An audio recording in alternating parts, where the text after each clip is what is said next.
Are you just a soul kind of trapped inside a physical body? It's a super common, very modern assumption, isn't it? We literally imagine ourselves as this sort of ghost just driving a biological machine around. But is that actually what it means to be human? Well, today we're going to completely rethink that idea by diving into the truly groundbreaking 13th century perspective of Thomas Aquinas. Welcome to this explainer. Today, we're unpacking Aquinas' absolute masterpiece, the Summa Theologica. More specifically, we're zeroing in on his incredibly detailed architectural blueprint of what exactly makes up a human being. We're going to look at the precise relationship between spirit and matter and how they fuse together to create, well, you. All right, so here's the intellectual roadmap for our journey today. First, we'll ask, what even is the soul? Second, we'll look at body and soul united. Third, the idea of one body, one soul. And finally, we'll map out the powers of the soul.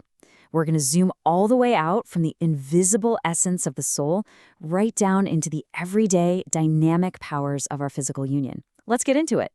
Starting with section 1, what is the soul? We need to define this invisible foundation. Before we can build anything else, we actually need a really precise definition. And Aquinas calls the soul the first principle of life, of those things which live. Now, what's fascinating here is that this actually tells us what the soul is not, right? It is absolutely not a physical object. Think of it like this. Just as heat is the principle that makes something hot, the soul is the act of a body. It's the thing that makes vital functions, movement, sensing, knowing, actually possible in the first place. But Aquinas actually takes it a step further when he talks about human beings. He defines the human soul as subsistent. Now, that's a big word, but it basically means something that operates and exists completely independently of corporeal or physical matter. So here's the absolutely crucial point. Because our human intellect can understand universal concepts without relying on a specific physical organ, unlike, say, your sight, which absolutely needs your physical eye, the intellectual soul must be incorporeal and subsistent. It literally has an operation all its own. And this brilliantly illustrates the difference between us and the rest of the animal kingdom. See, an animal has a sensitive soul. It feels, it moves, but its operations are entirely bound to its physical senses. When an animal's body dissolves, its soul corrupts right along with it. But the human soul, it's subsistent. Because its intellectual operation doesn't depend purely on physical matter, it's incorruptible. It actually survives the dissolution of the physical body. However, please do not make the mistake of thinking you are just a soul. Aquinas is super adamant about this, actually borrowing a thought from St. Augustine. He says, man is not a mere soul nor a mere body, but both soul and body. You are a composite. You're not just a spirit using a meat vehicle to get around. Your physical flesh and your intellectual spirit are equally essential to your identity as a human being. Which brings us to section 2, body and soul united. Let's look at this mind-body union. So how exactly does this invisible, subsistent soul actually link up with our physical flesh? To understand this, we've got to break down two classic scholastic building blocks, form and matter. Matter is simply physical potentiality, the raw stuff. Form, on the other hand, is the active principle that gives that stuff its essential being. Okay, get ready, because this is Aquinas' mic drop moment. He argues that the intellectual soul literally is the substantial form of the human body. The soul is exactly what makes your specific pile of physical matter a living, breathing, thinking human.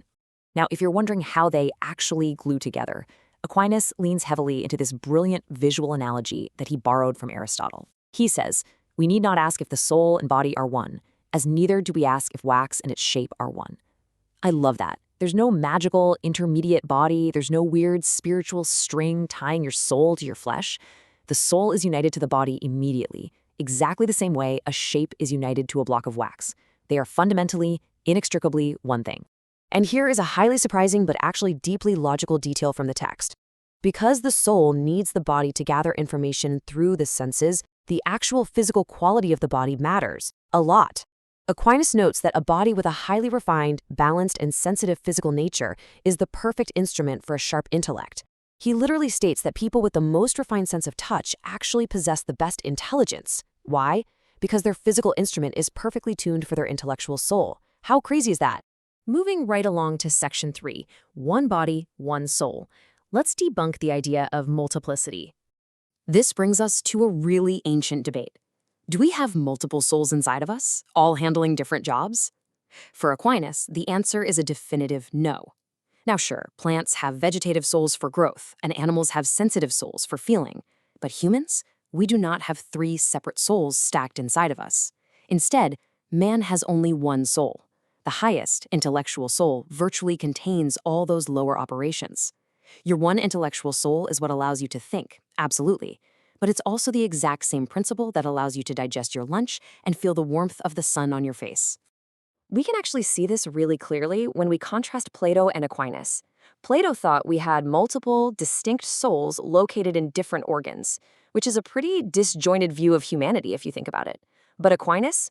He argues that if we had multiple souls, we wouldn't be a single unified being at all. We'd just be a collection of parts. It's the one substantial form, the intellectual soul, that gives us all our life and our absolute unity. And because of this profound unity, Aquinas makes a stunning claim. Actually, take a second and just look at your own hand, right now. According to Aquinas, the whole soul is in each part of the body. The soul isn't just sitting up in your brain, operating your body from a control room like a puppet. Because it's the form of the whole body, it's entirely present in your hand, in your eye, and in your heart, by totality of perfection.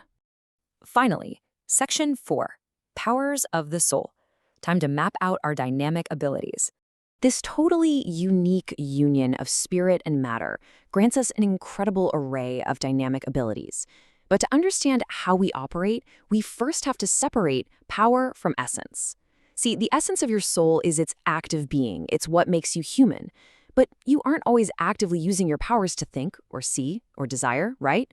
Therefore, the soul has specific powers, which are basically capacities directed toward different actions.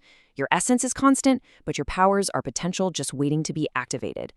Aquinas actually maps this out perfectly. He categorizes every single human power and matches it to its specific object.